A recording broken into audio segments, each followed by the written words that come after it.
Josh Ramos up to the stage. So thank you very much. That was a very short excerpt of a longer rite of passage that we did over a 12-week period. And that was not the end. The end, hey Josh. Hey, brother. The end was the threshold crossing that cannot be rehearsed and it cannot be repeated. This was not a play. We've never done it besides the one time we did it 3 years ago, and it was a personal journey for the four men who participated to define for themselves and to cross the threshold that they named that would finally fully bring them out of prison. Now, a funny thing happened on the way to doing this thing tonight is that I called the men who originally created this piece with me, and we went out to dinner, and we were all very excited to do it. And the next day I got, next day I got one phone call, and over the course of a week I got 2 phone calls saying, we can't do this again. We can't go back across that threshold. We went over. So the men that you just saw, except for Jafar, just learned these moves Tuesday. And all of those men, thank goodness, it was really rehabilitation through the arts to the rescue, because those are all my friends from inside at RTA who are now thankfully outside. And we got to Manny's Red Hook apartment and jammed in there for 8 hours and made masks and had a good time. But they didn't go through the process. It was Josh Ramos, Alexander Anderson, Jafar Abbas, and another brother who unfortunately very recently, as I wrote in the program, was picked up on a parole violation, and so he's not free right now. So we're going to have a very short statement from the men about their experiences. The women from CCF are coming right up after, and then after that we'll have a broader Q&A and a dialogue. And I don't want to forget that this is part 1 of a 2-part conversation. Part 2 happens at the Imagining America conference. Everyone is welcome to come. Ronald, who you saw in the film, will be a panelist, along with Glenn Martin, the vice president of the Fortune Society, Susan Sturm from Columbia Law Center for Institutional and Social Change, myself, and Vivian Nixon from College Community Fellowship. And I hope some of the women and some of the men tonight will show up. It's awfully early in the morning, but that's how we roll in higher education. 8:45, kids, on a Saturday. Coffee for everyone. 8:45 at Silver Hall at NYU. That's 100... Washington Square, some direction. So let me start with you guys, if you don't mind. And I'm going to start with Alex, because Alex gave me the first call. So first of all, I'd love for you to say, you can choose any one of these things, Alex. First, what was it like to watch something that you actually created? What was your experience over the 3 months with the fellas and myself? And why didn't you want to do it tonight? Well, the first experience the first experience that I immediately got when I came down tonight was a feeling of real joy to be with Josh and Jafar and Kevin again, because out of that experience that we had, I got a sense of companionship and real camaraderie with the men. So my first experience was, again, here we are again, and I felt connected again. I think I was the first one to call Kevin and tell him how emotionally it was for me to even think about going back. Since that time, it's been like a journey for me. It's like after that performance, it's been a real spiritual and emotional journey for me to move from that feeling of having one foot in prison and one foot out to being completely out. And when Kevin asked me to go back, I started having those same experiences emotionally and spiritually, that it became really difficult for me to even imagine doing this performance again. I felt like would take me back to a place that I didn't want to go back to. The best way to describe it is if being in a dark place for so long and then having all the lights turned on, and then Kevin asking me to turn those lights off again, and I just couldn't do it. And, it was difficult. Coming here tonight, I was watching some of the men that were preparing for it, and it reminded me everything that we went through. And I just hope that the men themselves will gain the same kind of freedom that I've gained since then. And it's just a empowering experience for me in my profession. I'm a social worker. I've been empowered to work with other people, and just to give them that sense that, when I run into other incarcerated men who are trapped in addiction and trapped in alcoholism, just to give them that sense that they too can be free if this was something that was available to them. And I think, and I hope that Kevin can make that happen, that this ritual can be available to more men.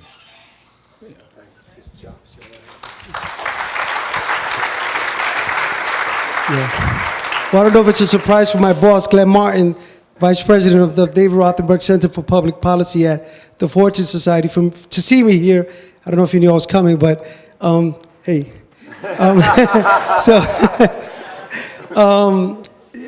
just want to say that, I had originally agreed to do this and met with Kevin and the rest of the men, and I was looking forward to it, and I was doing it more to support, Kevin, because, in the 3-month period that we prepared for this ritual for reentry, we definitely bonded, not only with each other, but also with Kevin. And it was a tremendous experience for me. But then I decided not to, pretty much at the last minute, because it was a one-time rite of passage for me. I realized, I kept thinking about it, and I realized that it was a rite of passage, and a rite of passage only happens once for me. And while I do commend Jafar, who I love dearly, for being courageous enough to do this, I decided that I didn't think that I could do this again. But I told Kevin that I would be here definitely to, share about my experience briefly, and I'll tell you, it was a unique experience for me. Can I say one thing? I just want to say, just to frame one thing, is that when Josh took the program, he was working at Osborne, yes, and really took it not because he thought he had any work to do on the reentry piece, but because he first enjoyed performing, and second, just thought he'd learn a new skill. So that was how you came into the program. Exactly, and I was about to say that I came in. I was actually out of prison, I think, for about 8 years, maybe 8-9 years already. So I didn't think that I needed something like this. I said, let me be a part of this. Let me support him. I was a staff at Osborne, and the rehearsals were happening at Osborne, on the Osborne space. But I realized that as I continued to do this, something was happening to me. Something was happening to me, connecting with the other men and just thinking about my life as a whole. And I've been out for a while already, and I've been successful, and I've been living, married with children, discharged from parole 3 years into my parole time. And so I really didn't think that I could use this, but I said, let me take advantage. But the reality is that it was very powerful.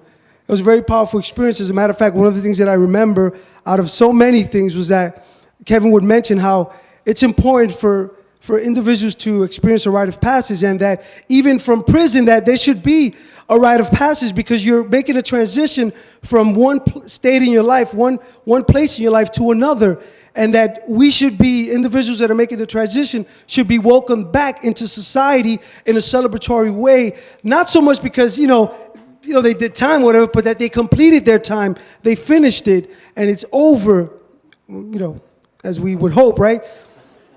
But I thought that was powerful, and for me, that's what happened to me, that at that moment when after the 3 months, the performance took place, my wife was there, my children, my friends, and I realized that as I crossed that threshold, that there was unfinished business, as Kevin called it, in my life, and that unfinished business was me really recognizing that I had transitioned completely back into society as a citizen with voting rights, right?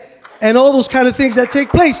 And I didn't realize it till the day of the ritual. of the crossing over. So I really think that this is definitely a powerful tool to use in reentry. As a matter of fact, you know, when Jafar was up here, I got teary-eyed because it was powerful. I mean, you guys witnessed this yourself. It was very powerful. It was just a piece of it. It was not all of it. It was just a piece of it. And I just want to say that, you know, I didn't do it, but I definitely did benefit greatly from it.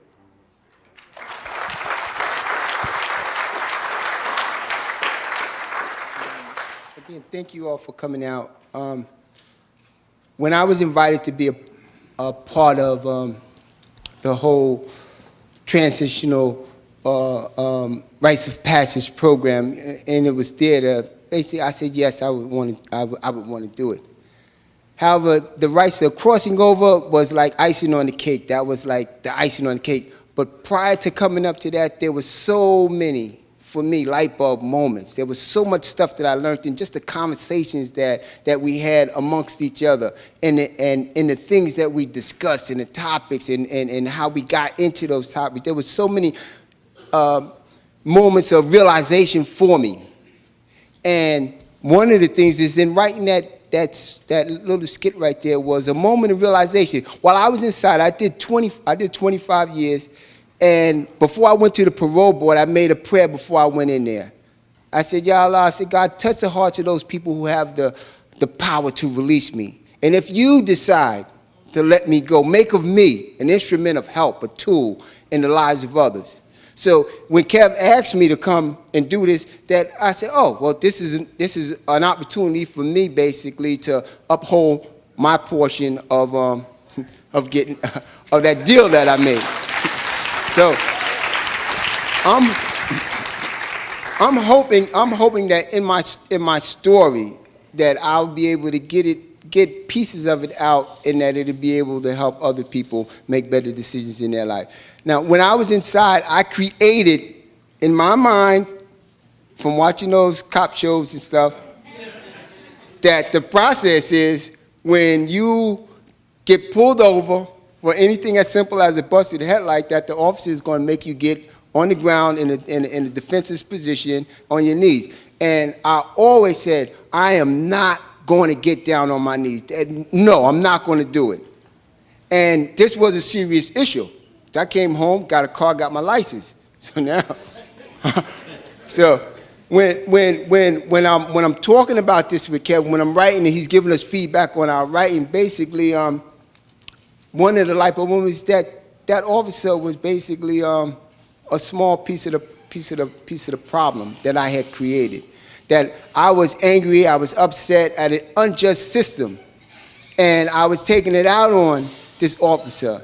And I hadn't realized that, and I probably never would have realized that if I hadn't gone through the process, and where I was able to now look at things and put things in the right perspective. So I'm hoping that we can continue these classes and stuff, and hopefully others can benefit as greatly as the three of us did. Thanks, Oscar.